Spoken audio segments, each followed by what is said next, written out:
Men and women, our brains don't even configure themselves in the same way. We think differently. Our vision is different. And we expect that the other person's supposed to be coming from our point of view. She proceeded to tell me about every time she'd seen me emasculate a man. What did that look like? Most women don't even know when they're emasculating a man. The more overt ones would be a woman has to pay attention to 9 things to have you understand something that she needs. I started asking the question, what makes a woman the right person for you to marry? There are 12 things on the list.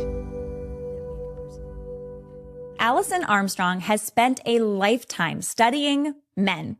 Welcome back to the Lila Rose Show. In today's episode, I sit down with author, coach, and relationship expert Alison Armstrong to discuss all things male and female dynamics, how to have healthier male and female relationships, especially marriages. We get into the deepest questions. So we go beyond things like love languages, communication styles, even attachment styles, and we get into very core questions about what is driving the needs of men and what are driving the needs of women. Everything we do at the Lila Rose Show is designed to help improve human flourishing, make your life better. And this is in pursuit of building out harmony between the sexes. Men and women are incredible. They're designed to work in beautiful harmony together. And I think this episode will be very eye-opening and fascinating for anyone interested in that topic. Now, Alison and I might not agree on everything, but I find tremendous value in a lot of the perspectives and insights that she shares in this interview. And as always, don't forget to be subscribed to the show. And if you're listening on podcast app, make sure that you leave us 5 stars and a review. That also helps the show reach more people. Alison Armstrong, welcome to the podcast. Thank you. It's a pleasure to have you here.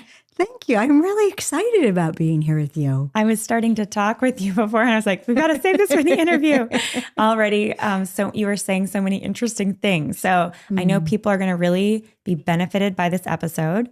My good friend, Ellen Fisher, introduced me to you and your work. And I thought these are perspectives that are incredibly difficult to find today, but are immensely valuable for women and for men.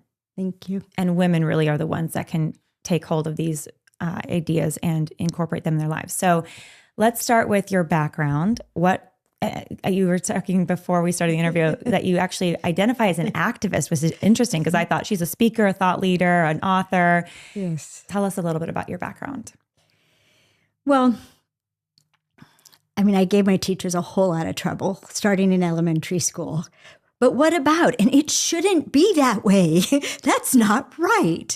So one thing led to another. I was working in the transformation of education, kindergarten teacher saying, but how do we teach our kids?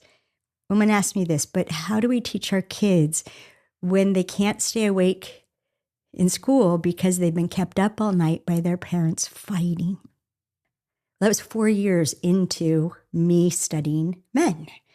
And I had started studying men because, like Kimberly in the Queen's Code, my friend was called a frog farmer.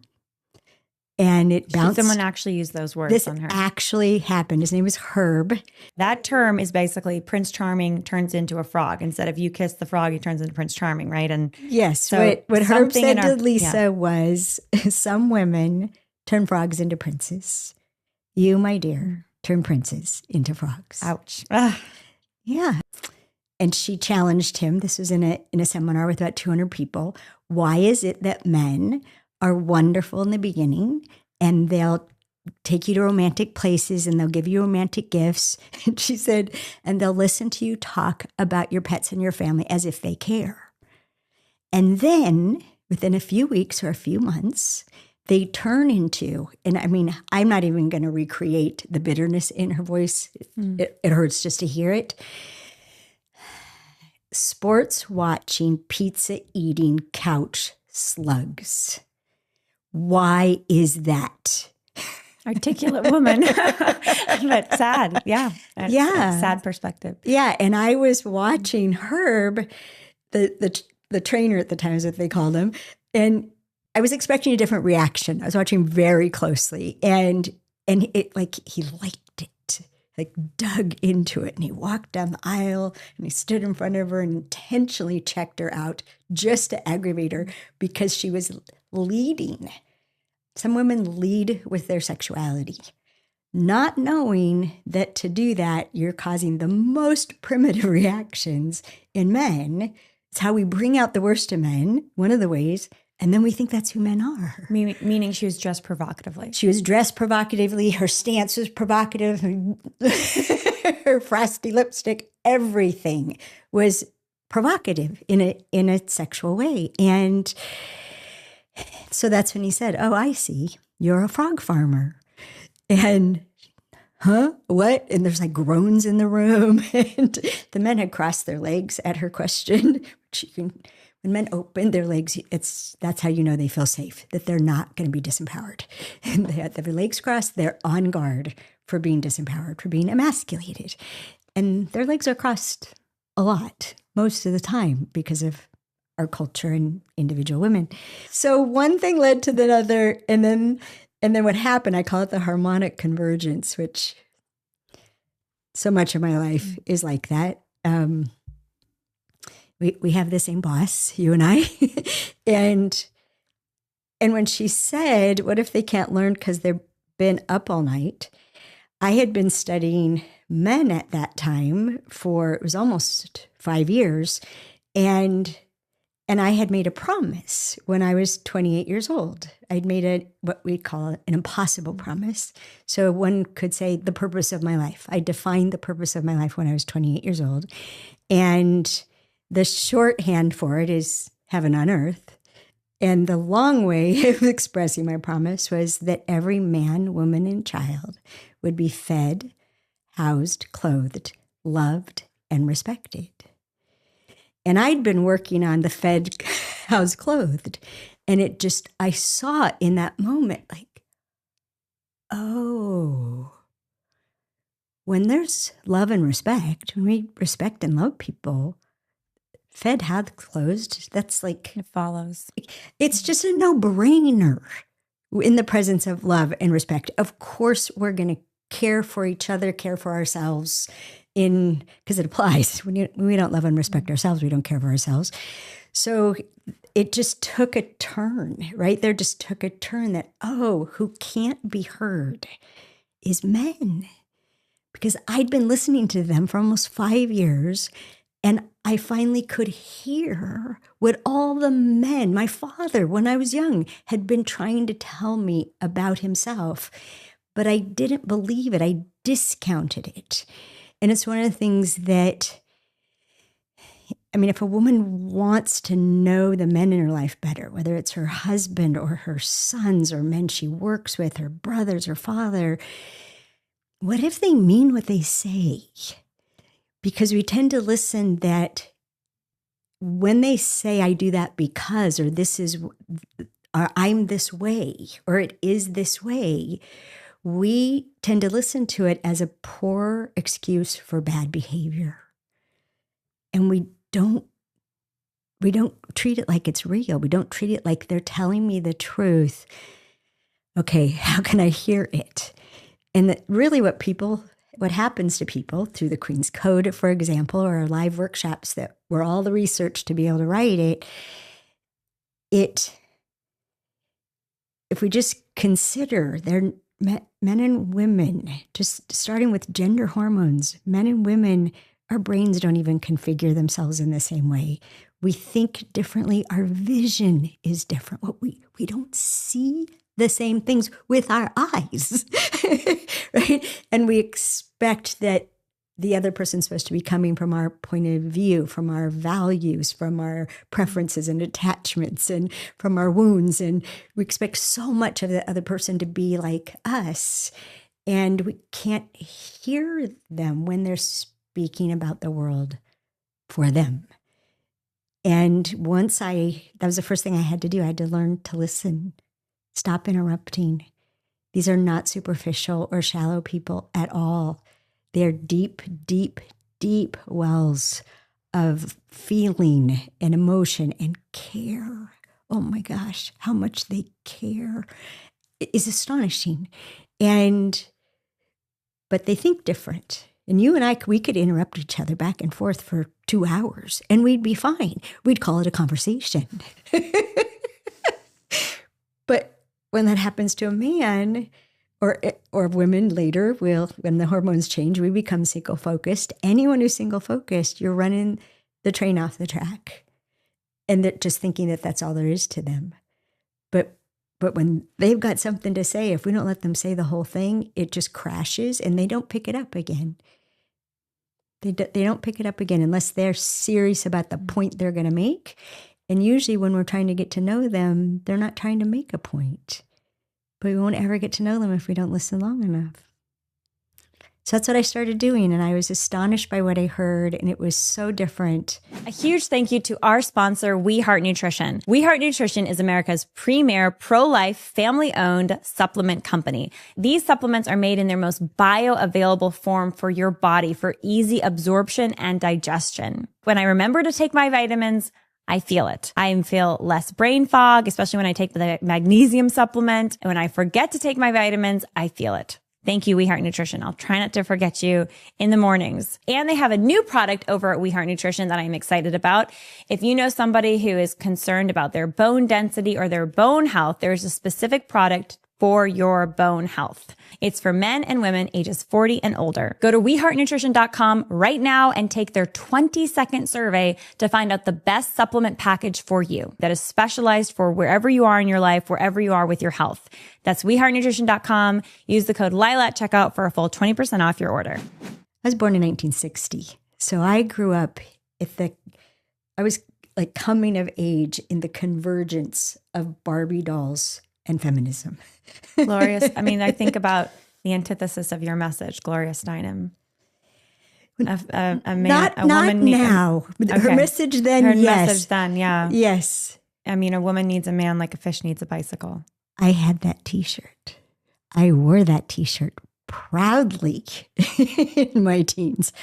I wore that T-shirt to a protest of a nuclear power plant being put in outside of San Luis Obispo.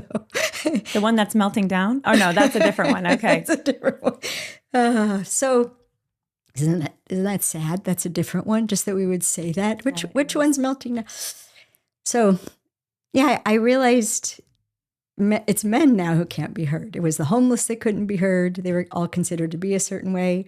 Children, very difficult for children to be heard. I usually don't use the word children. I just call them young people, because when we say they're children, it's a way that they're demoted instantly, and we don't pay enough attention. And oh my gosh, they perceive so much more than we give them credit for. Stunning. And so, yeah, we got to men can't be heard. And so, okay, how can I articulate men for women so that women will then be able to see and hear men in their life? I never wanted anybody to need me to do this translation. Just if I can open your eyes, get the prejudice out of our ears, and listen to these folks. And it doesn't mean that everything about them is great. No, they're human. They struggle deeply with issues of honor and accountability and shame and fealty and faith, and they're complex. And they say they're simple. Like when when men are like, "What do you do?" I've been studying men since 1991. I've literally had a man in an airplane turn to me and go, "Are you slow? We're simple." And it took a while for me to be able to say right back, "No, you're not. You're direct, and you confuse that with simple." But a woman has to pay attention to 9 things to have you understand something that she needs. Nah, that can't be true. We're simple. Took a group of men and went through the 9 steps and talked about what would happen if each one didn't happen. It was validated by the men. Oh, yeah, you do need to do all of that. The 9 steps of what the man needs to be doing to respond to women. No, what a woman has to do in expressing her needs. Oh, to a man. To a man, to support him in giving her what she needs, which men want to give us what we need, but for him to understand what it is and what it would look like and what it would provide for her, and have the chance to say what he would need from her to give it to her. Unfortunately, just starting with the first step, for the first step to make sense, the first step is ask for a time to talk. Why should I have to ask for a time to talk? I'm his wife. Well, because, and then that's the whole conversation of single focus and their intensity about doing what they're doing when they're doing it, because their brains are built that way. And if we try to tell a man what we need, and we try to do this all the time, while he's in the middle of something else, he can barely hear it, let alone take it in, interact with it, and then take it on. So every single one of those steps would go back to a longer conversation, which we might cover naturally, and it could add up to that. Allison, there's so much to get into with these topics. And I am curious with your perspective about homelessness. You said you realized it starts with love and respect, and we need to solve that problem. You had been already studying men for 4 years. What was it that turned you on to, I want to study men? When Lisa, she's a volunteer and part-time staff in the organization that I ran, when she was called a frog farmer, my life flashed before me. Like I literally saw rows of frogs, like on a farm with human heads. And there was my ex-husband, and there were all my ex-boyfriends that lasted about 2 weeks at a time, because I thought that men were con artists. And I wanted to reveal the con before I fell for it. So I would poke them. I would deliberately antagonize them to see their real self before I got sucked in. And I got to see that antagonism actually brought out the worst in them.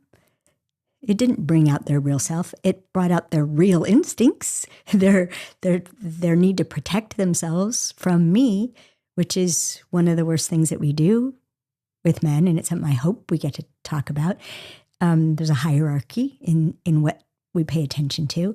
And men and women, both, we love being in a state of provide, of just wanting to give and able to give and provide what people need. And that's a happy place for most people. But when we're afraid, when we perceive a threat, when we feel under attack, we retract from giving to protecting. And we'll protect whatever we see as under attack. So like for too many men, and it's true for women too, because we become more and more successful.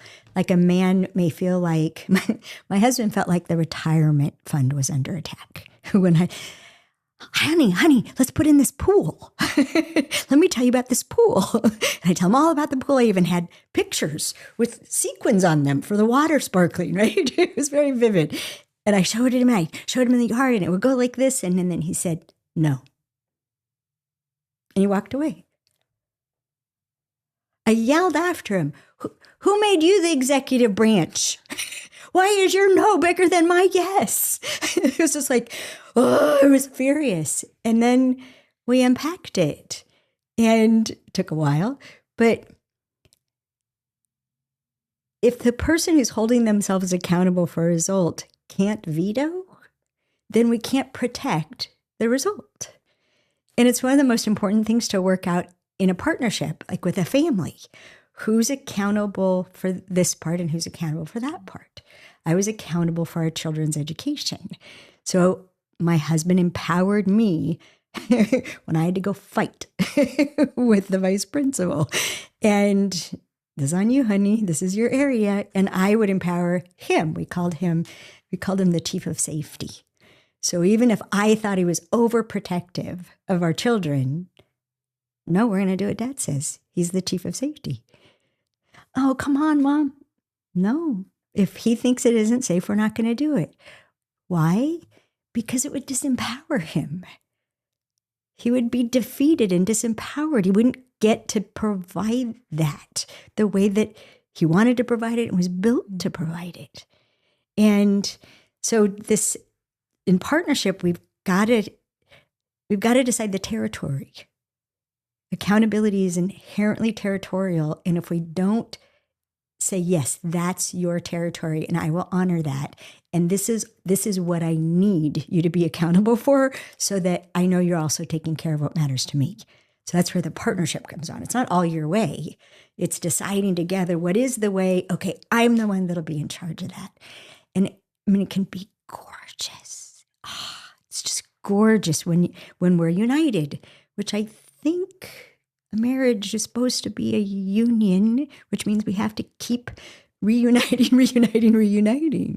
So we have this, I consider it very precious time together. You have written The Queen's Code. You've written other books. You've given many, many speeches. You've done a whole body of work. Mm-hmm.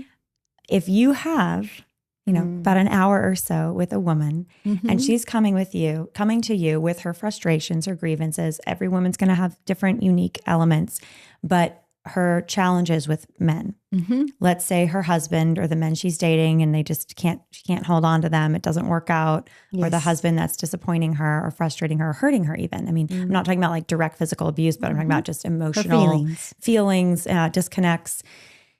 Where do you start with this woman? And what would you say if you have, again, this hour with her, what would you say these are some of the key secrets that you must know of the Queen's Code, as you call it, in order to discover a true intimacy and freedom in love with this man that you care about? And I know a lot of these things will also work with brothers, men in the workplace, because there's certain key secrets about a man's nature as different from a female nature. Well, where I would start would be where she's at. It's the only place to start, is where someone's at. And underneath the frustration is so much pain and hurt and even despair. How am I ever going to get what I need from these people? And that's what can have us just, like when a woman's face is no longer radiant, it's just,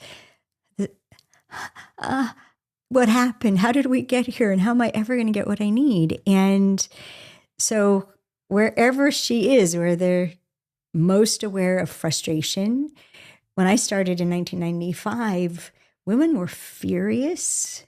We characterized our customers as angry and vengeful. And then within being angry and vengeful, could you want another possibility? And our workshop was called Celebrating Men, Satisfying Women. 1995. 1995. You were the OG, Allison. Activists are the OG. So, and then the ones who do it for ages. So wherever a woman is at in like the anger spectrum, from annoyed to fury, right? Or emotionally, is she still reaching? If I'm reaching for you and you're reaching for me, anything's possible. It's when we're not going to reach anymore. And that's why we called the workshop that, so that someone who wasn't reaching, that as angry as they were, they still were curious about celebrating men. Even if they came and they were skeptical, just that they put themselves in the seat, right? So if someone wants something other than what they've got, then everything I do can help. If they're not reaching anymore, they're just purely defensive and arguing for what their life and how they do it, and who men are really this or that. Or same with a man. If a man isn't reaching anymore for who women are, that he's been so hurt and objectified and gone without what he needed for so long that he won't reach anymore, that there's the opposite side, right? We've got how the derision of men, and we've got the derision of women on the other side. And it's all underneath that is a whole bunch of pain and unfulfilled needs. So I would start there. And then depending on what she said, it might be, we need to talk about single focus versus diffuse awareness, because that's the source of our communication problems and our misunderstanding. Or with someone, it might be, honey, you know all those things you're doing to try to get them to love you? You don't have to.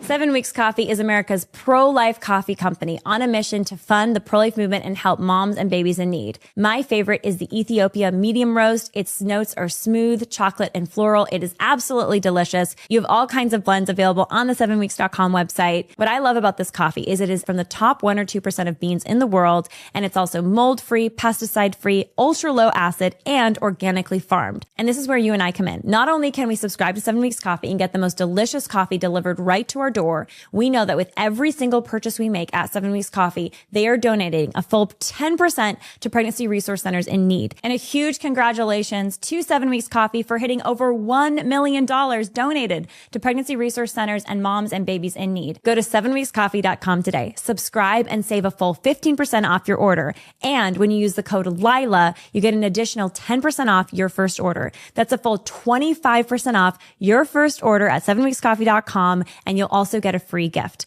Order today and help fuel the pro-life movement. Let's start with that one. Okay.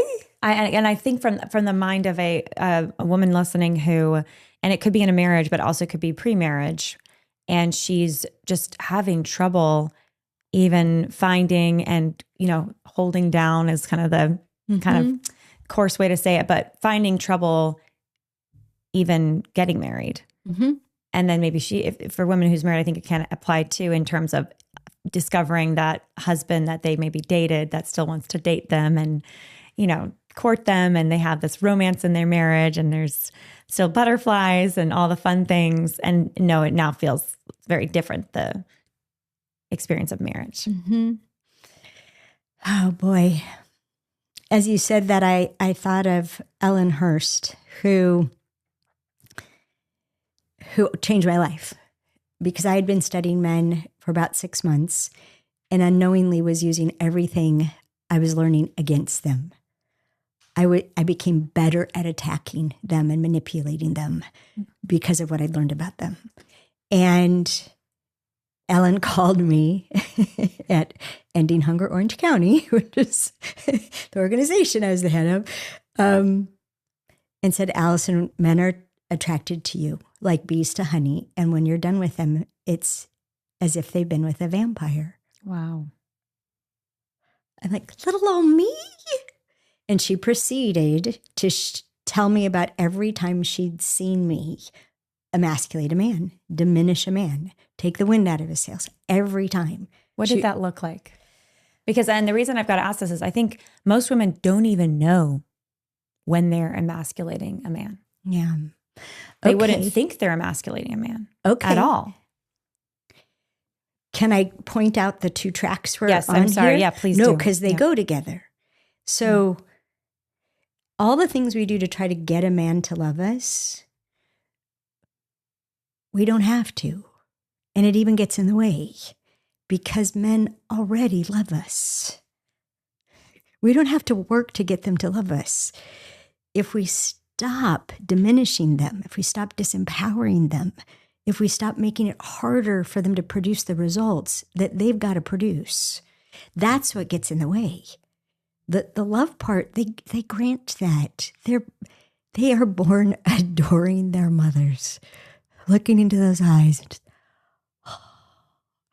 And the misunderstanding begins by about the time they're 1 years old, like my grandson's 1.5. So we don't have to work to be loved. They love us. And if you let that in, right? If you let that in and yes, are there bad men? Very bad men. Yes. And there are very bad women too. But the rest are born and stay loving women. They love us. They need us. And they're not trying to not need us. Now there's some groups way over on the edge now of men trying to not need women. But it's because they've had the same kind of frustration in getting what they need from us.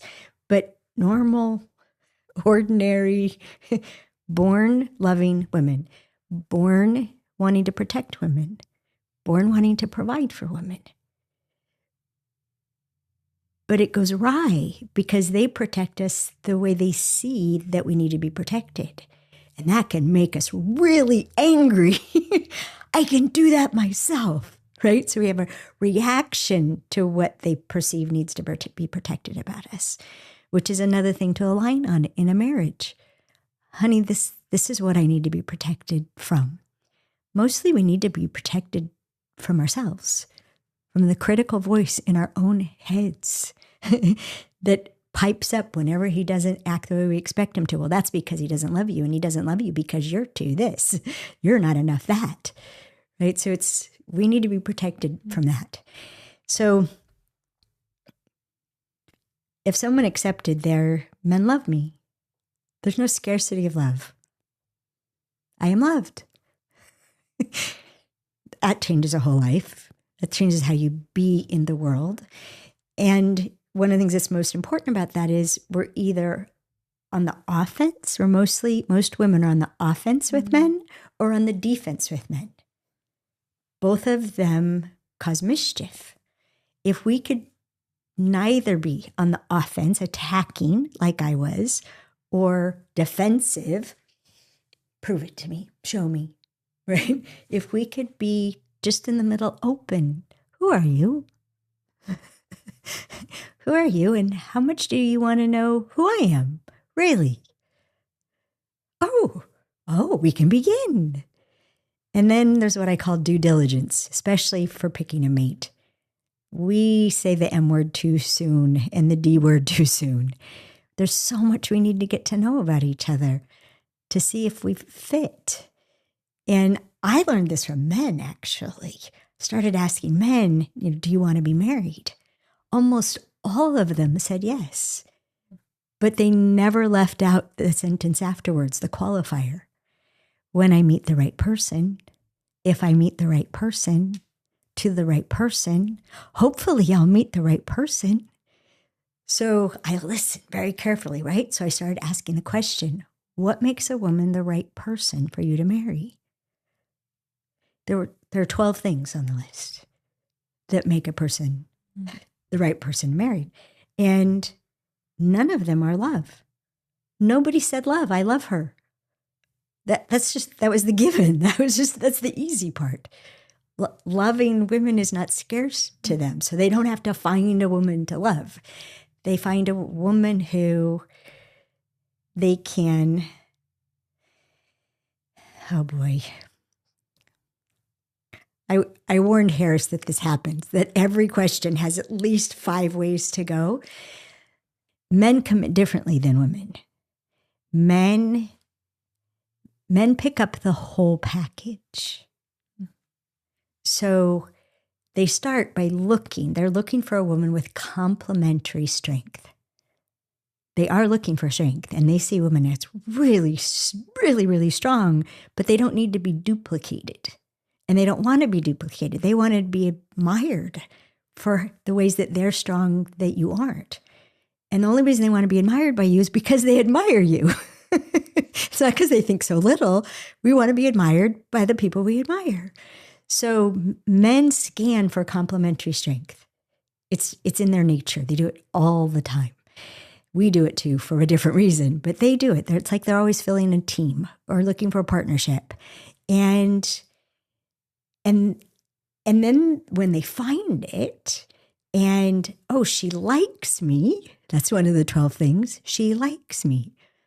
Did our parents did your mother teach you to look for men you liked? Mine didn't. I was taught to look for beautiful men, handsome, strong, rich.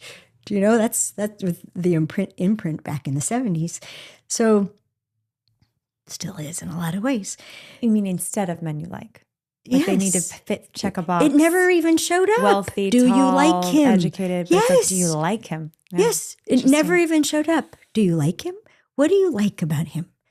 And like when women are like, I'm so in love with him. And the chemistry's amazing. And I'm like, okay, and do you like him? What do you mean? Do I like him? Well, if you were to have children, would you hope they would be like he is? Because you prefer how he is? Huh? What? We're not taught to think of these things. But one of the things that makes a woman the right person is she likes me. Another is she doesn't emasculate me too much. Wow. The bar is on the floor. Yes. And too much changes.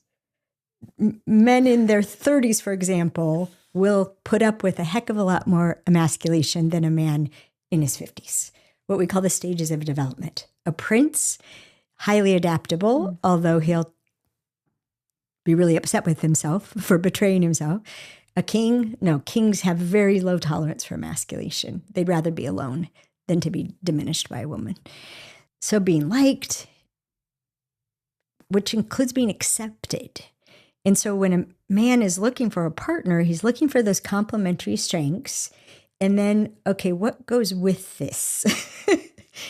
And when he chooses her, and we feel it in our bodies before they ever say, will you marry me? We can feel when they have picked up the whole package. We feel safe. We feel loved and we feel safe. And it's because they have accepted the stuff that goes with what they value about you the most. That's just part and parcel. And if one of their friends says, oh, but she's so, that's just how she is. And he's not out to change it, even though it might hurt him, even though it might be irritating, even though it might trip him up. He's not going to try to change it. He bought the package. And yesterday with Ellen and Andrew, the question was, what do men don't know about women?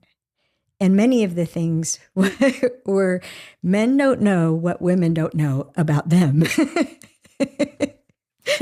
That's one of the most important things for men, which is why I love they can do our Understanding Men workshop. In person, it was only for women. Men get to watch it online and be my students and learn what women don't know about men. And they find out all these things they didn't know about themselves. So here's the thing, just to finish that one. Women don't buy the whole package. And we actually need to do it intentionally. And if I ever took on being a marriage counselor, which I sometimes end up being like that in odd ways because I interact with my students a lot,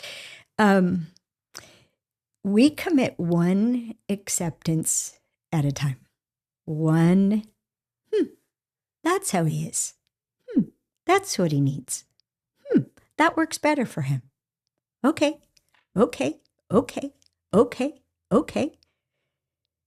I've known women who had wedding ceremonies 30 years ago, and there's hardly anything about their husband they have accepted. They're still trying to change him at his core.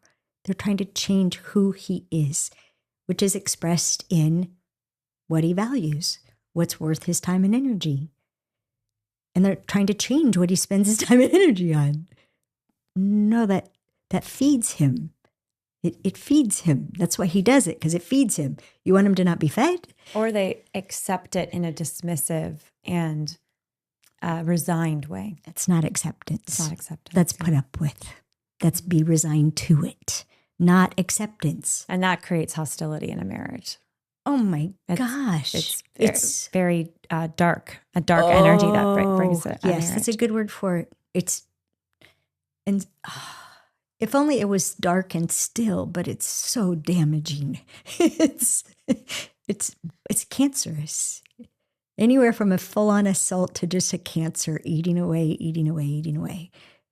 When I want to change you. EveryLife.com is America's pro-life baby diaper and wipes company. I love EveryLife.com and I use EveryLife diapers and wipes for my little ones because these are a best-in-class product that are clean. There's no harmful dyes or fragrances or phthalates in this product. It is designed to be healthy for your little one and good for your little one's skin. If you go to EveryLife.com/join today, by joining the Changing Lives Club, you not only get 10% off your monthly diaper and wipe subscription, in addition to that, you'll get a free tote bag, and EveryLife.com will donate a box of diapers and wipes to a mother and baby in need. And I'm excited to share, EveryLife.com is now offering training pants for your little one.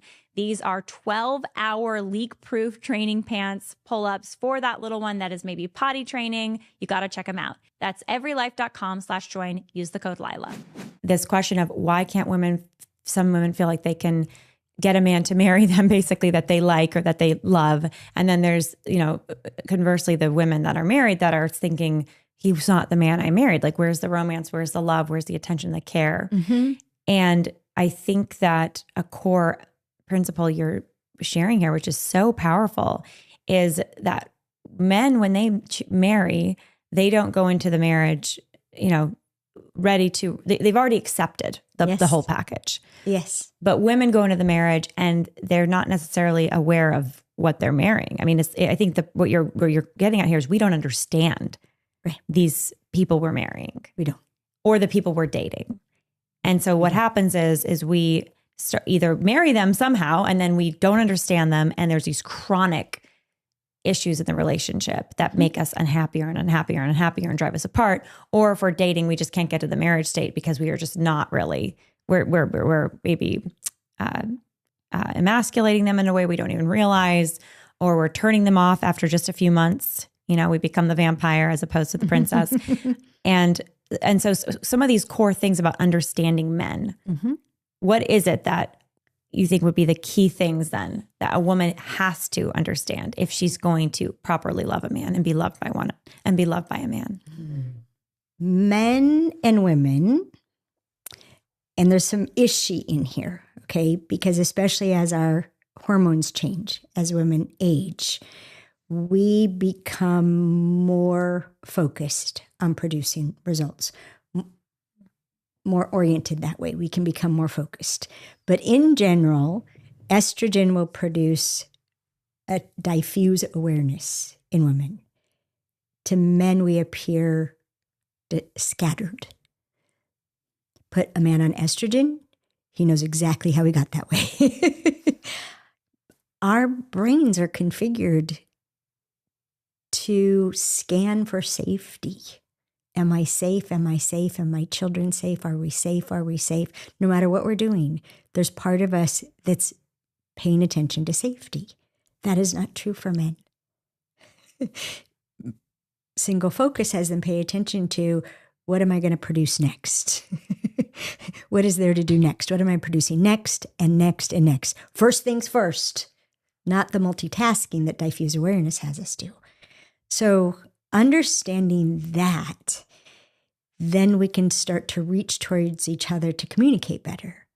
Because anyone focused on productivity, their communication is going to be for the purpose of productivity.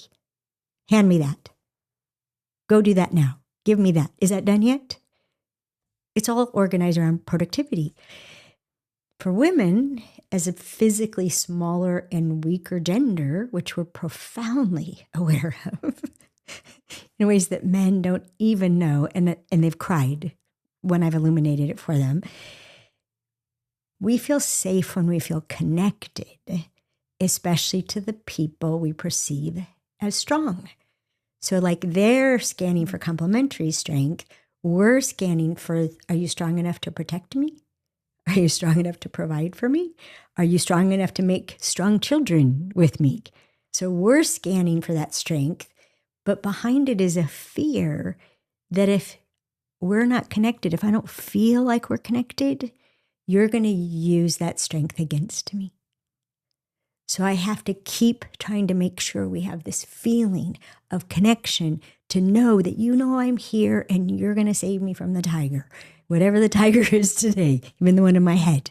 So we're like on auto redial to connect and connect and connect. And it causes problems. It causes problems because they're single focused. Try connecting with a wall. And that can be an interruption. It Us is being like, connect, and they're just like, yes, yeah. Yes. And this is why we say we have opposing instincts. That do you seek security and productivity? Oh yeah, we got her done. We got her done. We nailed it. Yes. Or are you looking for the feeling of safety in connectivity, in connection? So a man, for example, since we're talking in that way, being productive, hunting the deer. Oh yeah, okay, we're getting it. Oh, that's the problem. Identify the problem. Identifying the problem is a huge success, which is why they listen the way that they do to us when we're upset. What's the problem? What's the problem? What's the problem? So identifying a problem is being productive, then coming up with a solution is being productive. And then we interrupt them to get the feeling of connection back. Hi, honey. Text. We call. We open the home office door. Hi, honey. Hi. If they even lift their head. And then we went to get connection, and our attempt to connect was rejected. And now I'm even less safe than I was before. He's mad at me? No, he's mean. Is he mad? He's mean, or is he mad at me? Or why didn't he look up? Was it because of what I said to him this morning? And we spin out. We spin out trying to figure out the why.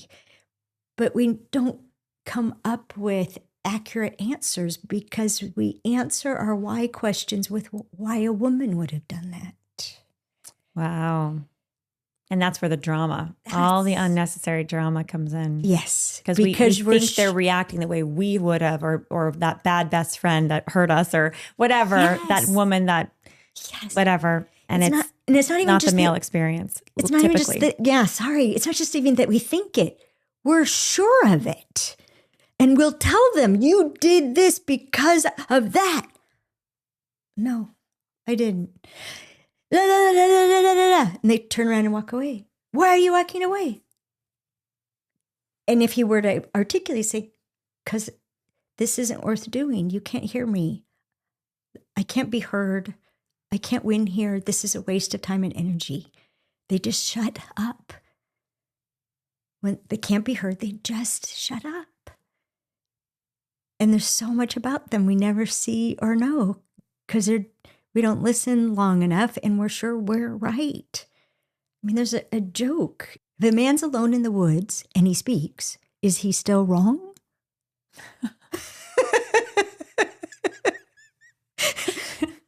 Yeah.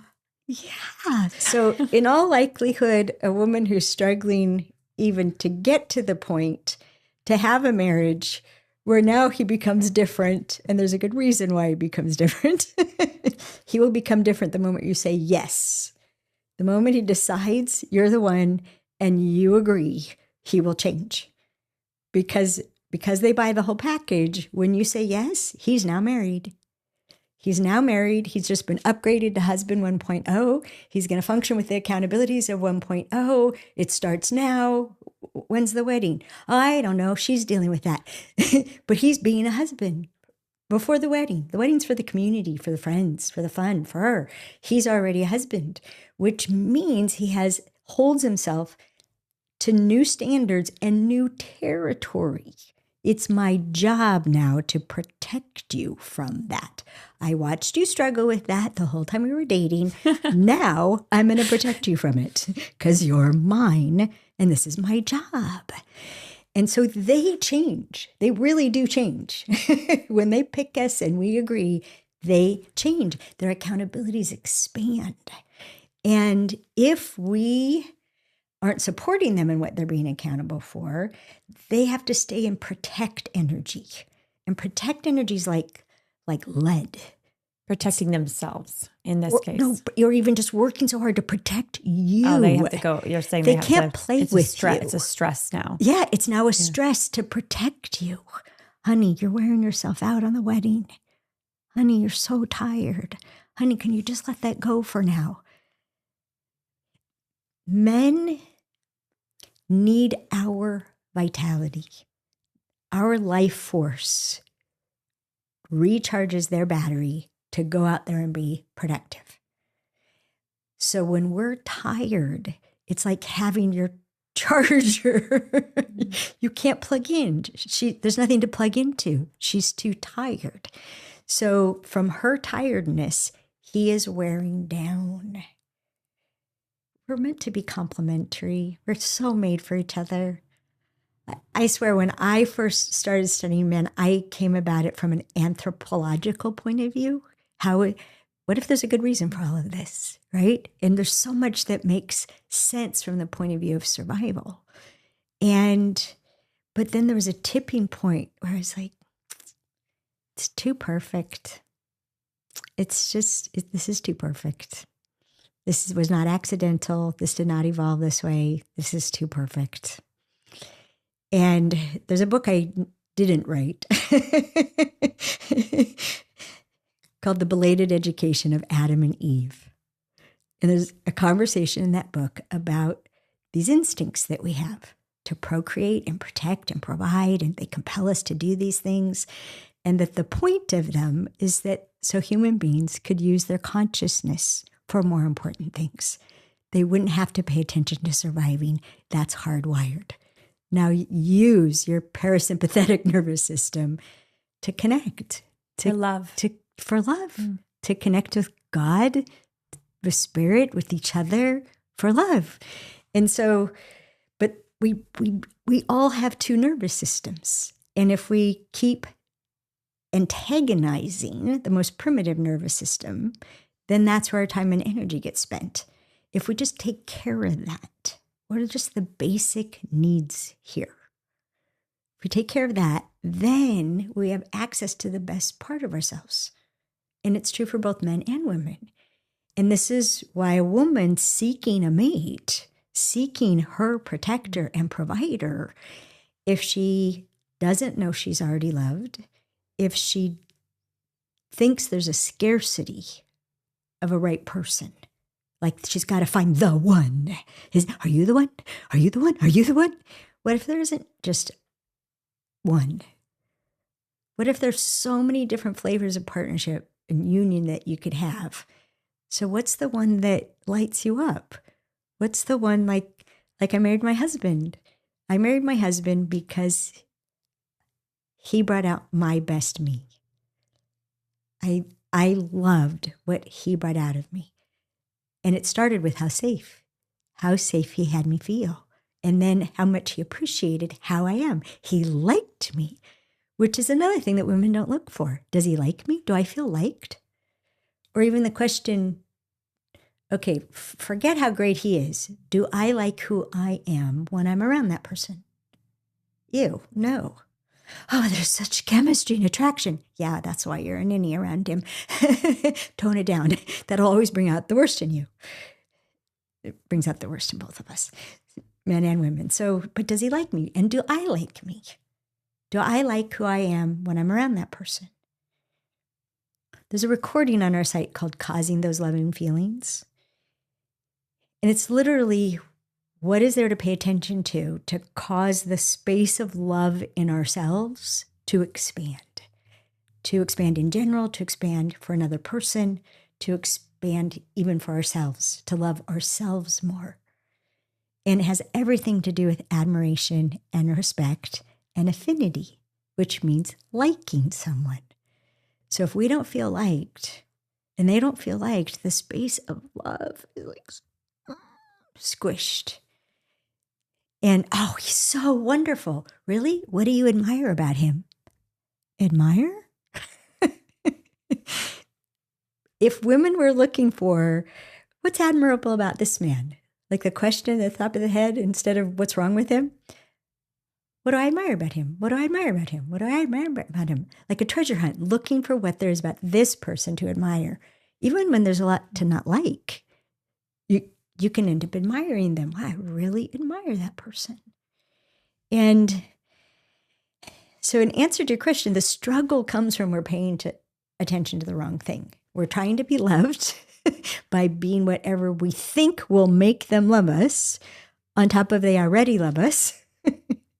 And then we think we're dealing with a kind of woman that we can, if we just criticize them enough, they'll act right. And women criticize men because criticism changes women. We have almost no protection against criticism. If we're not engaged in admiring and respecting and liking ourselves, we'll be slayed by criticism. We will change from criticism. We think men are the same. And so we criticize them as a way to get them to change. And when they don't change, we think they didn't change because they don't love us. That's not why they didn't change. It's because they have a completely different relationship to criticism. So in that scenario where you said he decides I'm going to marry this woman, or he's married this woman, and then he's in the protect mode, right? Yes. And this in the woman can dredge up then his behavior seems to change though. let's say that. But my sort of read on it is, and correct me if I'm wrong here, is that often he starts to change, but the person who actually has changed first in many ways is her, but she doesn't realize that she's changed. Yes. Is that fair to say? Well, they're both changing. They're both changing. They're both Okay. changing. And it changes with each sort of level. Okay, now you're my boyfriend. So now my expectations of you change. And what I expect you to expect of me changes. So I'm going to change to be what I think a girlfriend's supposed to be, what I think a fiance is supposed to be, what I think a wife is supposed to be. Unfortunately, we don't talk about this. So, honey, after we're married, what is it about me that you hope I never change? Great question. Yes. And especially because what they love about us are all ways of being. It's how we're being. But our capacities, because we are stuck with these human bodies, the qualities of being, they're spiritual qualities. But for us to truly be them, we have to embody them. So how do you get patience in your body? I get it with sleep. A lot of women not sleeping enough, so they don't have that patience. It's amazing, right? Compassion, love, joy, generosity, serenity. Oh my gosh. Peacefulness. Peacefulness is one of the most attractive and awe-inspiring qualities in a woman. Now, does that mean sedate? No, because they need playfulness. They need us to play with them. It's one of the ways our energy flows to them is when we're playing with them. So you mentioned sleep. Yes. And I when I think about the woman that changes, or the woman that's in a dating relationship and frustrated and or in a marriage and she's getting frustrated, it does often come from a turbulence in her. You know, she has a need that's not being met. Mm-hmm. She has a frustration that she's just, working at. Mm-hmm. And you mentioned sleep, and I think that's such an incredibly powerful thing that a lot of women don't have today. We're harried, we're worried, we're frazzled, mm-hmm. Yes. We're frustrated, we're burnt out, right, in many ways. How much would you say of our relational issues are from women not really taking care of our own selves and having expectations that are impossible then for the people around us, especially the men? It's a great question. And I would say it's pretty near 50-50. 50% is that we don't know who we're interacting with. We think we're talking to a hairy, misbehaving woman. And they're not. And they think they're talking to a scattered, emotionally indulgent man. And they're not. And so I would say at least 50% of it is misperception, misinterpretation, misunderstanding, mischief, okay? And probably the other 50% is that we don't know how, and we don't prioritize because we don't know how important it is. We don't know how to cause ourselves to be our best selves. And this is a really big part of my work. How do you take spiritual values and embody them in a way that you naturally be that way? You don't have to say to yourself, be patient, be patient, be patient. No, you are patient. This is one of the things I think mothers have to decide. What is it most important for me to be for my children? And we can't have 10 of them. We got to have maybe 2. And what I wanted to be for my children was patient. Children collapse when their parents are impatient. It's like somebody squishing them. And I have 3 incredible kids. My son is your age. He's my eldest. And they were born incredible, right? God made them. Of course, they're incredible. I only take credit for not squishing them too much. Just to let them keep unfolding in who they're meant to be, to discover and to become who they're meant to be. And so patience was what I chose, that was going to be my priority. And I didn't sleep for myself. I could stay up into the wee hours and be a happy camper for myself. I slept for patience. I slept for my kids. And my kids learned. My kids learned not to wake me up. And I overheard my son say, wait till it says 7 on the clock. and she'll be patient. Really? Yes. So you taught your kids, when I sleep, I'm a better mama. I am patient. I am patient. And that's one of our jobs. We figure out, like, Mom needs a timeout. I'm going to be walking around the yard. Y'all stay in here. Keep safe. Okay. Hard when there's a 1-year-old Well, untethered, that's a little tricky. Yeah. That's a little tricky. But it's... Put them in the playpen. But very early, they can learn this. And I remember once I looked in the rearview mirror and my son was sitting between his 2 sisters and they'd asked me, Mom, can we go to the movies? And I was like, I don't know. And like, come on. And then I was started to think about, well, how could we go to the movies? And I looked in the rearview mirror and my son Jeff was going,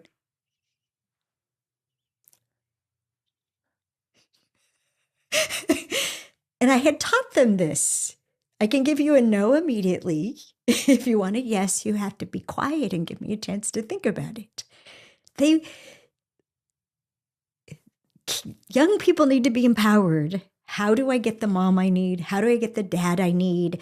It's not about walking on eggshells. It's how do I know? What do I do? And I used to I didn't even know how like frazzled I was until I would feel these little fingers going like this in my hair. And then oh, you're getting the monsters out. That's what we called it. When I was frazzled, my kids knew if they just touched my hair. That is so sweet, Allison. If they just touched my hair. One time they made me lay down on the ground. And one had a brush and one used their fingers. And the other was rubbing my back. And they were just like getting, just let's have mom be mom again.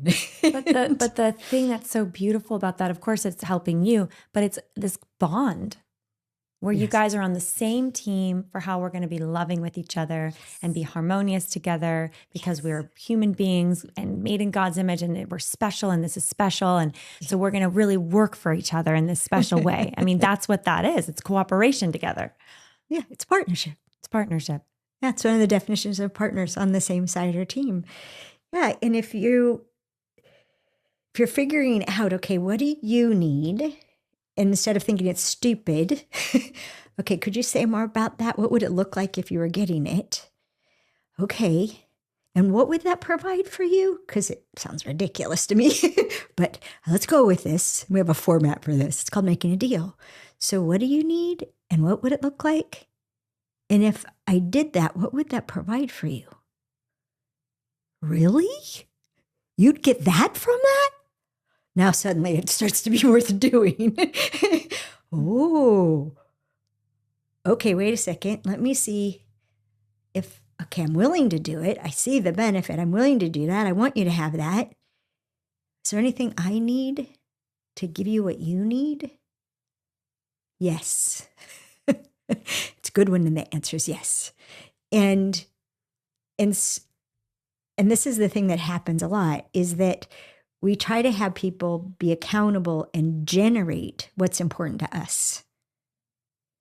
No, they're accountable and they generate what's important to them. If your husband doesn't generate dates, it's because dates aren't important to him. That's why it's on you to generate the date. And he'll want to know where you want to go instead of picking the restaurant. Why? Because he wants to make you happy. So it dates more for women than for men? A lot of times, yes. And then, but if we look to see whatever's important to us, if I'm asking you to be accountable for something that's important to me, and I ask you what you need, I'm hoping what you need from me is going to be the initiation of the whole process. I want it to be in my hands because this is my need. This is important to me. So when Dan, my boyfriend, says, will you text me? Of course. Because he's just said yes to something I asked of him. If I text him, that's all he needs, and he'll go do it. He'll go do it. But why should you need a text? You should remind yourself. Why can't you remember to do things for me? We take it personally. We think it means something. No, they know that they're focused. They know they're going to be focused at the time that they're supposed to be doing that. So they need something to interrupt the focus to make sure they do it. They're trying to manage themselves to give us what we need. It sounds like a big part of what you're saying, though, is that we need to know what we need. So back to the sleep thing. I mean, and even you as a mom, what a self-aware mom that you knew I'm crabby because I'm tired. So I need to find a way to rest more. And I want to get my kids incorporated in this rest project so that they have more fun with mom because I'm not so impatient. But you're taking that intentionality of walking through a plan, basically, of how to make sure that you have what you need and identifying what that need is and then creating the plan to achieve it. Well, I didn't have a plan. It evolved, but it did start with, and the word we use is clarity. It all starts with clarity. When I feel like I'm myself, when I like myself the most, how am I being? What am I being? Oh, I'm being compassionate and I'm being empowering. I want people to be more able, and I'm seeking the truth, and I'm telling the truth even when I don't like it. Right? And these are my highest values. And partnership is in there. Contentment, happy enough with what one is or does or has. That's my spiritual practice. Contentment. It's one of the things that I embody. So we have to start with what we want to be in order to know what we need. Okay, I want to be patient. What gives me patience? Sleep gives me patience. How much sleep? And actually quantify it and start to notice, oh, the same amount of sleep started an hour later does not have the same effect. If I start my sleep slide, which men don't know about women, men don't know what a process it is for us to fall asleep. They just conk out. They don't know what we have to do to quiet ourselves to be able to surrender to sleep. So we have to start sometimes 2 hours ahead of time in order to be able to be asleep when we want to be asleep. So start with, what do you want to be? What are your highest values? What are you the happiest? And even checking if you're in a relationship, what are the ways of being that you love about me the most? How do you need me to be? They need you to be a particular way. You have a son and 2 daughters? 2 sons and a daughter. 2 sons and a daughter. 2 sons and a daughter. Your sons need you to be particular ways, and it may not be the same. One may need you to be patient, another needs you to be playful. One may need you to be engaged with them, and the other one needs you to just be okay with how I am, Mom. Respect them. Yes. I know we're going a lot of different directions here, but it's all fascinating. So thanks for rolling with me. But this morning, actually, I was convicted reading your book and reflecting on part of your book with an interaction I had with my son. And I made him pancakes, and all my kids have made them pancakes. And anyways, he is so hungry. This little guy is so hungry in the morning. He's growing, he's 3. And so he's sitting at the table and he's already starting to pick off part of the pancake with his fork. And he also is proud that he knows how to use his fork and does his own pancake. Yes. And I said, we're going to say prayers. We're going to say prayers. And he's ignoring me because he's not a girl. He's a boy. He's very locked in. And so I said, Leo, we're going to pray first. We're going to pray. Ignoring me. So I just took the fork from his hand. And then I prayed and he's starting to get upset. We pray. And then and then I take the fork, another fork and a knife, and I just cut his pancake.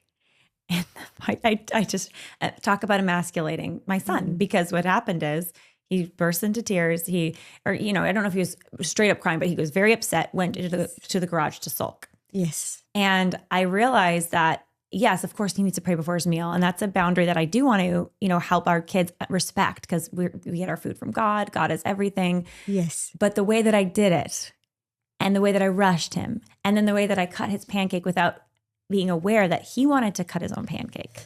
And that's a big deal. Yes. And so, yes. So, it just was very kind of striking to me, because I was thinking about the part of your Queen's Code about emasculation. And I think you had a part in there. Let me see if I saved this, about actually even children, like you can emasculate your young children, like your sons, I need to say specifically, obviously. A young mother roughly forced her son back into the child's seat at the shopping cart, saying, "Why can't you sit still like your sister?" When the woman turned away, Kimberly saw the young boy angrily pinch his baby sister. The comparison is diminishing, which is one of the definitions of emasculation, is to diminish the ability to produce results. So, and expecting something unreasonable in that moment. Absolutely. And then they're wrong for it. Now, can I propose something for you? Yes, of course. So, well, I'm going to give you a bit of information and you'll invent it yourself.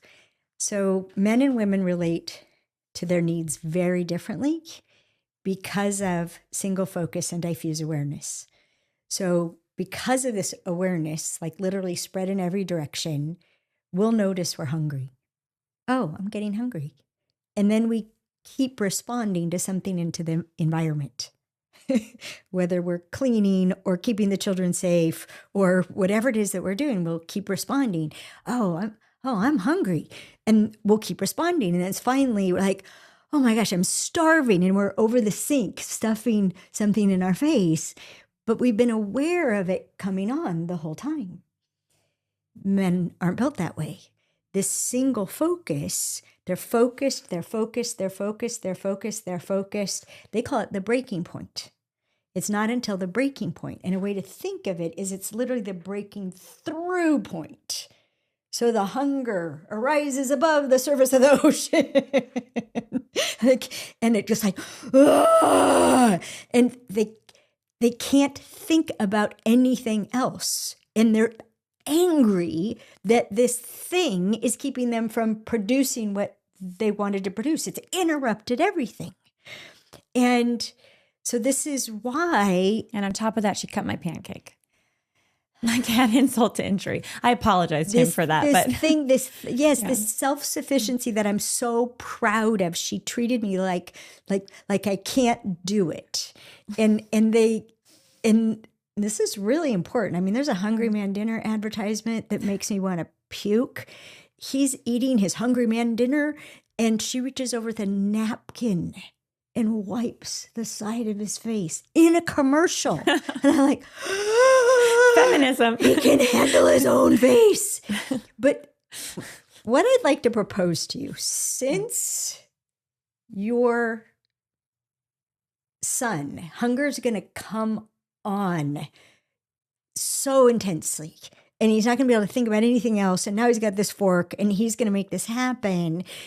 But I just would like to give you the possibility, like for women who are making a great meal and then he comes in and he starts eating Cheez-Its and you're like all this effort and you're ruining your appetite. If you want credit, make the appetizer. That's the thing to curb the hunger while the rest is being done. And I made that for you too. It could be with your kids, and you get to invent this. You could make something up. It's like, it's the pre-prayer. It's the kitchen prayer. Who's hungry? I'm hungry. Okay, let's gather in the kitchen. and however you invent to do it that's congruent for you, that there's a way to have the prayer and not have people breaking down. I think that the typical morning, because this is a Saturday, we're talking right now. The typical morning is it's a cereal, it's oatmeal, it's a quick thing. Yes. I was doing pancakes. Right. A little more slow. A gift from you. A gift from me. And of course, I didn't, I should have anticipated, he's usually already eaten by now. It was a half an hour later. And so what he needed was a snack. Yes. He needed a banana. He needed something as soon, but he was a little late coming downstairs. And so, but to your point, whether it's the prayer or the pre-snack, I love that, the appetizer, because that does happen with dinner. My husband will start having like chips and hummus. I'm like, the food's ready in 2 minutes, Can't wait 2 minutes. But preparing that intentionally. Yes. Like the intention behind it can just make the harmony so much sweeter. Oh my gosh. It's a small adjustment. It's a small adjustment to understand they're at the breaking point. He didn't fall asleep on you because you're boring. He was at the breaking point of tired. And that's why they're out. They feel safe everywhere. So they can fall asleep everywhere. They can just fall asleep. No, we got to have our place that we feel safe, that it's okay to let go of awareness. So, yes. So it's understanding men and ourselves, and then ourselves. Accepting. Yeah. This and is not real. trying to change the things real. that are different from us. Mm-hmm. This is real. How do we work with it? If we just practice that, if we were listening with the question instead of, is that true for me? Or what do I think about that? Do I agree with that? If we were listening with what's true for them, or the question, what's real for them? What's real for them? And just really looking, reaching, what's real for them? Oh, that's what's real for them. Okay, so now what do we do? How do we interact with that's real for them and this is real for me? How do we both get what we most need? We'll never get everything we want or need. And if we pay too much attention to preferences, we're just doomed.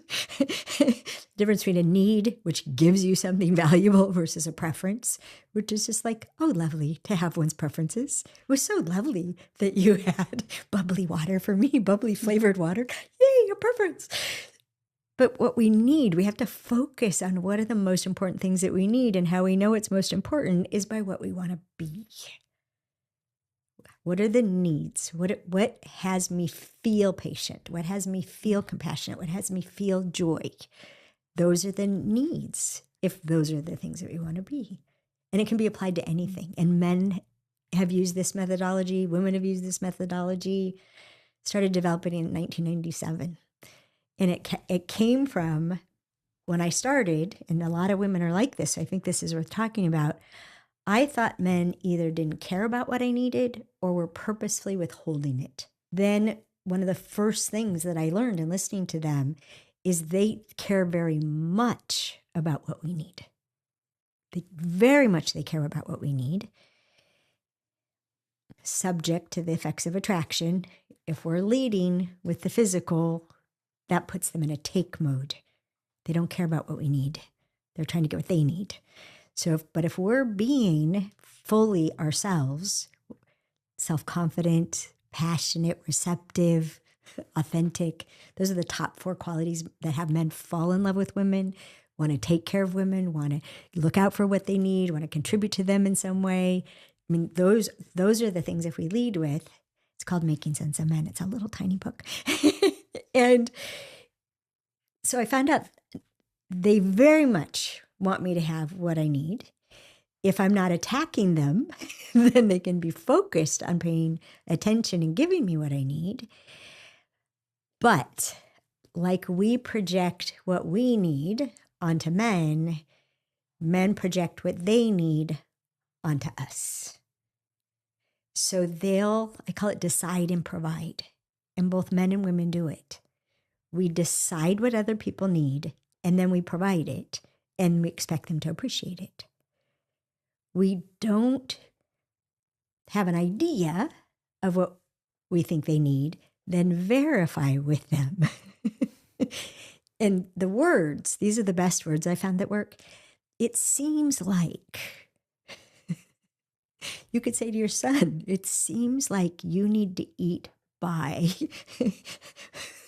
when it's a 3, when it's a 7, when he's 3, he'll just, as soon as he wakes up, he needs to eat. As soon as, it seems like, honey, do you need to eat as soon as you wake up?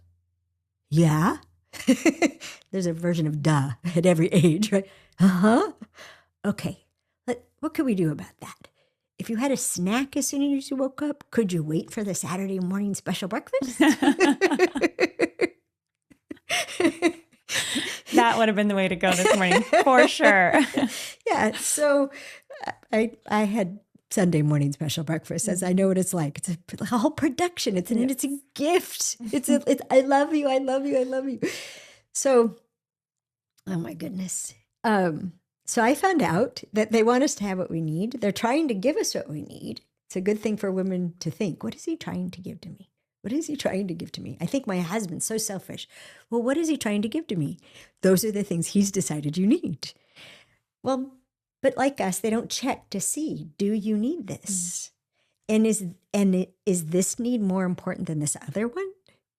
And it might be, actually, there's a third that's so much more important than both of those. If you would give me this. Really? No. Yes, honey, this is why. This is what it would provide for me. This is who I could be if you did that. No. They're shocked. They're shocked by what we need.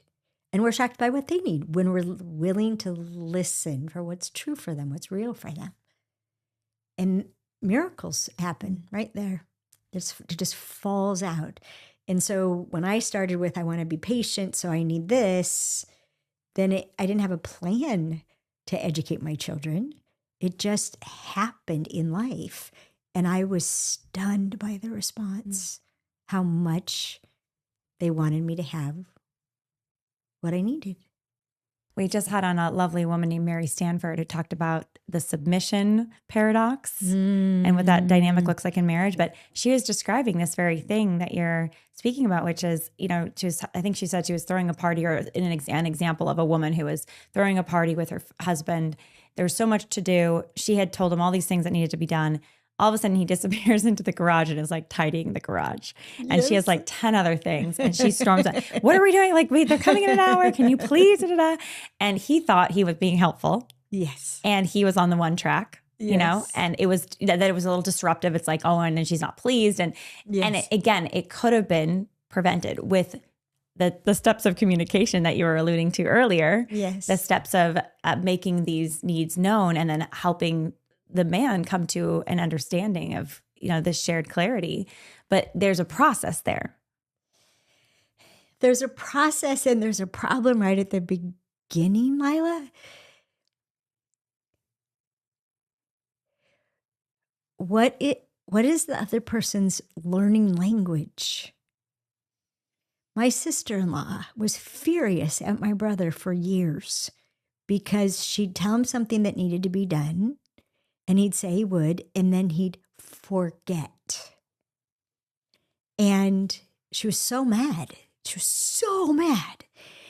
And then she noticed, and this took years to notice, but they have a passel of kids, so her attention was elsewhere.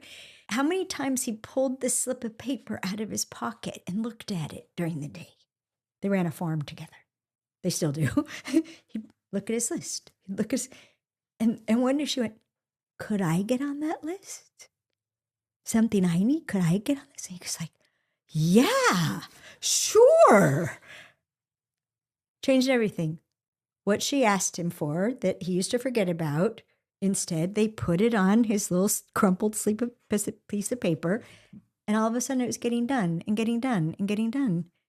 Just because she discovered what worked for his mind, right? He needs the list, Dan needs the text.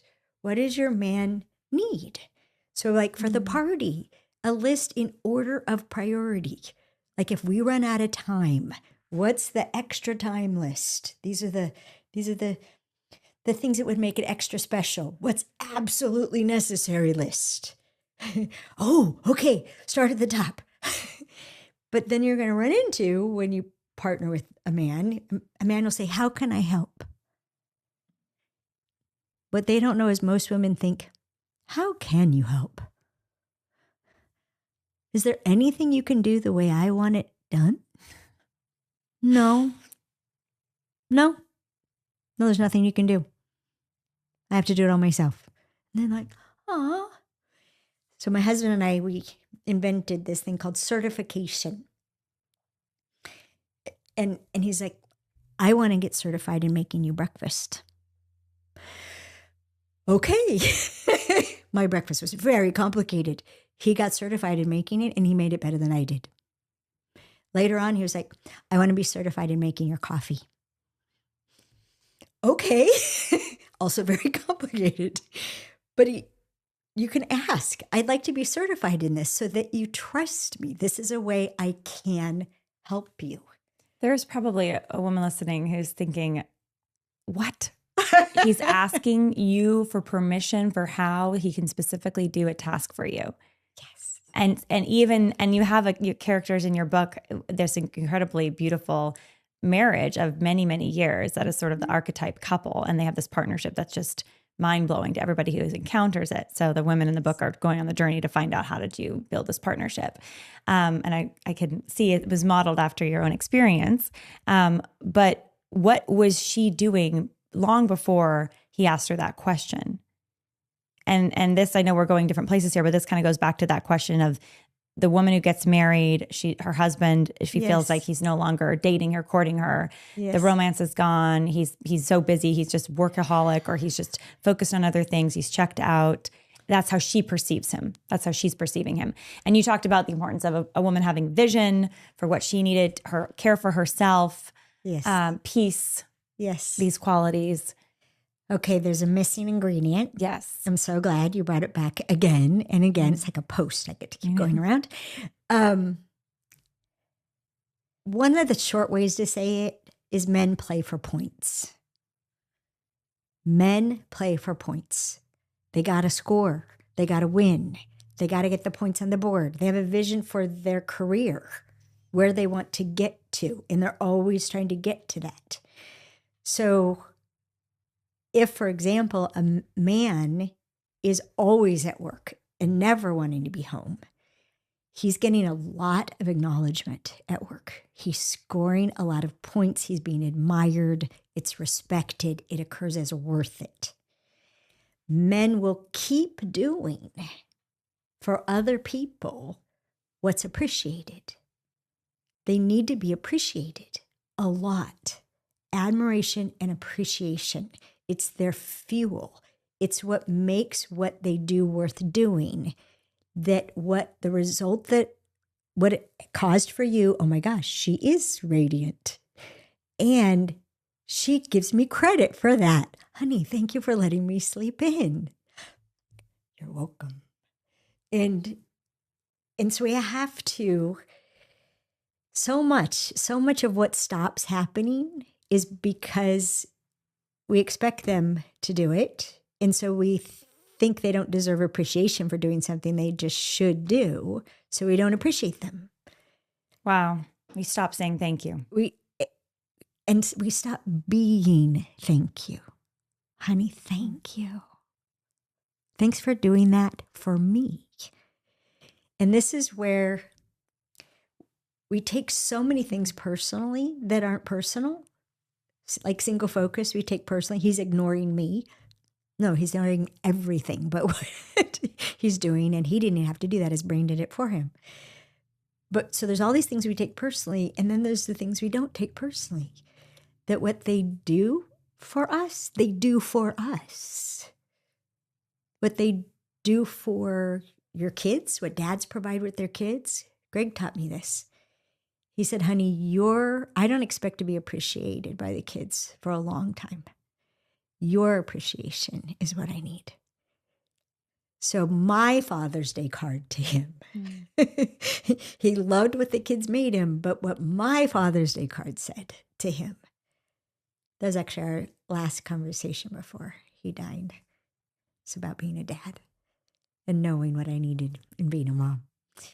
So it's anything. If you're like, he used to do this, before we got engaged, he used to do this. When we were dating in the beginning, he used to do this. When we were this, he used to do this.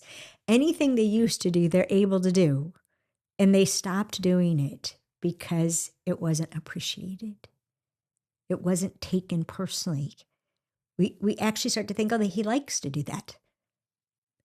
Men don't care a lot about what they like to do or want to do. No, I don't want to load the dishwasher. Will I? Yes. If it makes a difference for her. And I don't have to load the dishwasher the way she loads the dishwasher, unless I'm certified. That's the tail end. Anything that you cause, like with what you're going to learn in the Queen's Code about how to tell a man what you need, it'll have it done once. If it's not appreciated, it won't be done again. And that's one of the questions that we have to ask. And we actually have a program on it about it called the appreciation equation. Because each of us, we don't necessarily want to be appreciated the same way. What is appreciation? I call it a currency of appreciation. We don't all have the same currencies of appreciation. Like one of my currencies of appreciation, it's lovely how grateful people are of what they've learned from what I've learned. And I'm a messenger, and this is my job to get this out. It's a big misunderstanding. We're not who you think we are, whether we're a man or a woman. I have to do that. My currency of appreciation is when someone does something with what they learned from me.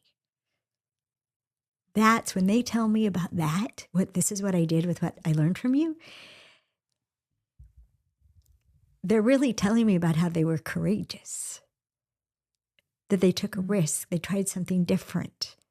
And that's what moves me, is that they were courageous enough to try that. They were courageous enough to lay down the sword, to stop justifying diminishing men and find out how to interact with them empowered. I gave it up when I saw how terrified I was of them and that I was stealing their power. And I realized I'd never know my own power as long as I was diminishing theirs. And I was like, okay, let's go. So appreciation is the clarity in the beginning, the description. This is empowerment. The appreciation is the thing that begins the cycle all over again. I call it providing, receiving, providing, receiving, providing, receiving. It's a stairway to heaven. And we first provide the clarity and the difference it would make, and the ask, would you give me this? A real ask, not, why aren't you doing this? That's not an ask. People want to be asked, not told. We're the same that way. You have a scene in the Queen's Code where the woman who's trying to learn how to not diminish and misunderstand and ultimately be at disharmony with men, she does this sort of thought experiment, or it's not a thought experiment, it's a behavioral experiment where she engages a man, and in this case it's her boss, but then it's other men, and just basically asks them to give their perspective on something and does not interrupt. And she becomes this very effective listener to understand men. Yes. Would you say that's the most important tool to understanding men, is to literally ask them a question and just listen? And at maybe the time that is, a good time for him, as opposed to, a time of her choosing that's maybe not convenient for him. Well, it is one of them. It's right up there. And there's, of course, nuances. So we call it waiting for the well. That men are naturally committal. So when you ask them a question, if they're going to answer it, they have committed to answering the question. And they want to give you the best answer they can. So they're thinking about the answer. We've usually already interrupted twice by then. So if you want to learn from men, whether it's something about the world or about a profession or a skill or about who they are, ask questions, but only ask questions that you are committed to hearing about. You're committed to finding out what their response is, which might not be an answer, it might be a response to their question, to the question. Don't just ask any old question in order to try to get a connection. That's what we normally do. Only ask real questions. we have a list in our Understanding Men course of 101 great questions to ask men and it's a way of getting to know them. But we didn't interrupt them. We'd write the questions down on 3x5 cards and they got to pick which ones they wanted to answer and they were not interrupted. And they picked out of the 101. Well, you narrowed it down to maybe 10. Well, the 101 evolved from hundreds of questions that were submitted by women over the years in our workshops. And then the ones that got the most interesting responses from our panels of men, they ended up in the 101 questions list. So don't ask a question you're not willing to wait for. And then wait. We encourage counting to 30. Most men come in at about 18, 1,000, 2, 1,000, 3, 1,000. If it's a feeling question, how do you feel about? And you really want to know how they feel about it. I understand how you think about this, honey. How do you feel about it? That is so far down in the bottom of the well. You can get back to me in the next week or so if you need to. It might take that long for him to drill down that far. And so we've got to commit to it first. We've got to be willing to wait for how long it takes them to commit and go get that information for us. They tend to not talk off the top of their head. If they are talking off the top of their head, it's a neural pathway and you're going to hear the same thing over and over again. It's not purposeful. It's not conscious. And then listen and appreciate. And what happens is you can't just listen.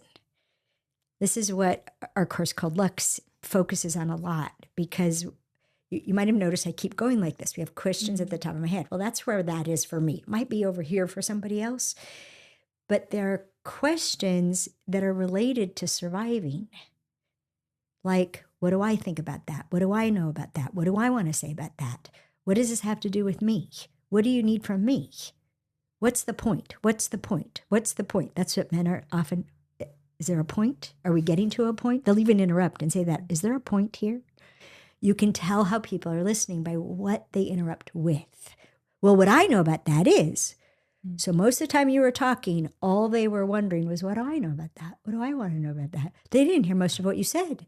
You just instigated a conversation. You provoked a conversation with themselves. So when you ask a question of a man, if you are not paying attention, you'll have is that true with me? For me, do I agree with that? What do I think about that? So what you'll glean from his answer may be a fraction of the wealth that's within it. If you're not, we call it listening to learn.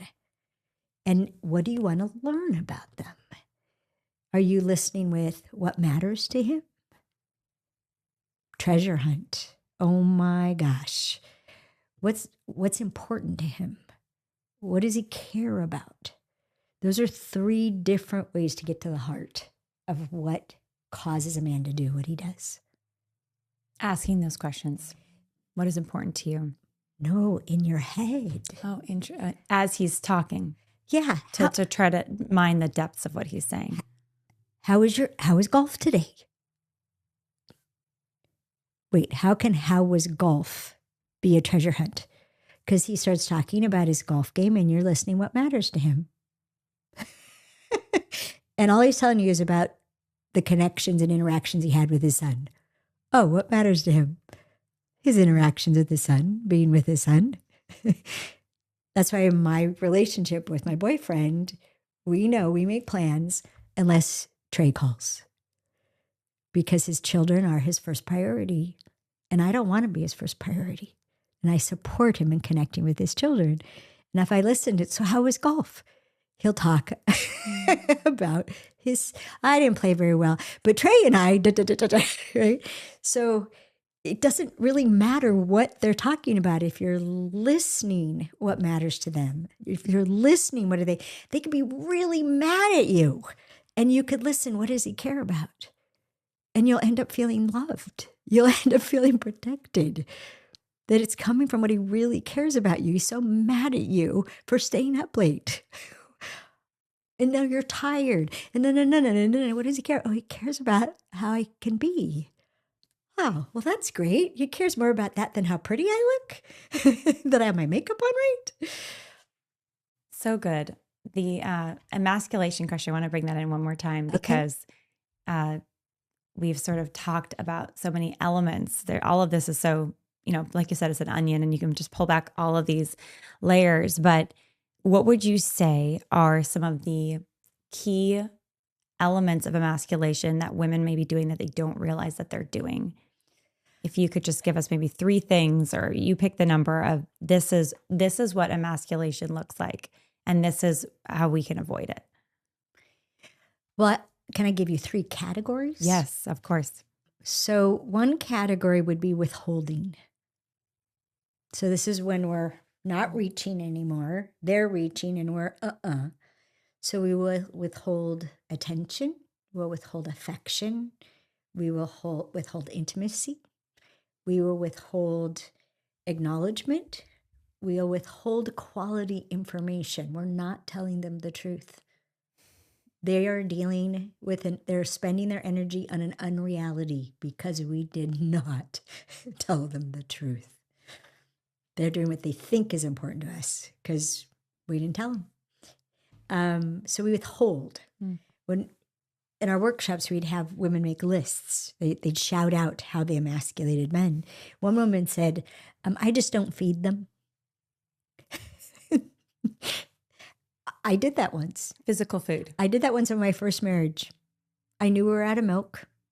I knew my husband was going to come home starving and he eat a salad making bowl worth of cereal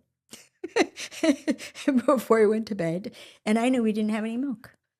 And I was on my way home and I could have stopped to get milk. And I was like, I'm not gonna. Yeah, I was at the vengeful part of that marriage. But we have our son. When we both agreed he was worth 7 years of suffering. Anyhow, so withholding. Some women specialize in withholding. They withhold affection and attention, energy, admiration. It's a kind of green emasculation. It spends very little energy. I'm being economical and diminishing you at the same time. I'm just not giving you anything. That's sadly one of them. The more overt ones would be criticizing, comparing. Comparison is a huge way. Why can't you be like Susie's husband? And it could be a favorable or unfavorable, like, oh God, you're just like your father. Just go straight in. Ignoring. Now we feel ignored by men, not because we don't know it's single focus. They committed, and all their attention is there. They don't actively ignore us unless that's all they're doing. So because we feel ignored by men, we will ignore men. But they need our attention. They need our acknowledgement. They need us to see them. We're at work and we're walking down the aisles and we see somebody and we smile instead of just walking by as if they don't matter. Why should I acknowledge your presence? You don't matter. Now, on the street, what men don't know is that women won't look them in the eye is because we're afraid they'll take it as an invitation, and that's too scary for us. But once I learned that I can pay very close attention to what I'm offering in an acknowledgement, and the only people I've ever had my admiration, my noticing, my smile taken wrong, there's only been 2 men in 30 years, and they were drunk. They're so sensitive to our energy. They're so sensitive to our invitation, which is, again, why if we're leading with physicality, with sexuality, they interpret that as an invitation. And too many women think it's my right to be that way. Well, okay, you can be that way. It's your right to be that way. And are you ever going to do what will give you a different result? If you're going to be that way, this is what will happen. it actually puts men in take mode. They have the most primitive instinctual reaction to us being that way. And then we think that's who they are. No. You walk around in your joy, in your glow, in your contentment, in your momness. Do you know that it's a privilege to be a mom? Just how I've always related to it. It's a privilege. You walk around in that. That's what's being responded to. They want to take care of you. They want to help you. Can I carry that for you? You've got these 3 little tykes. Could I push the cart for you? Really? You'd do that? Please. Instead of, I can do it myself. Well, of course you can do it yourself. It's another way we misinterpret them. We think they offer because they think we can't do it. Yes, I could go on and on and on and on. It's why we have 200 hours of videos. It's amazing on our site. But it's such good news, Lila, who men really are and who we are for them. I thought when I started listening to them, they'd want to talk about sports and work. No, they wanted to talk about women and love and how to take care of women. And so what's this thing about sex? Like utter confusion. And I found out how amazing women are from listening to men talk about women. Wow. Because they'd be talking about how, his name is Brooke. He said, Allison, this is what you have to understand. Women are the unicorns in the forest. What? This is this macho sports guy, really cool, really handsome. And he's telling me this. I'm like, disconnect. I'm like, what? He goes, if a unicorn let you do something for them, would you be honored?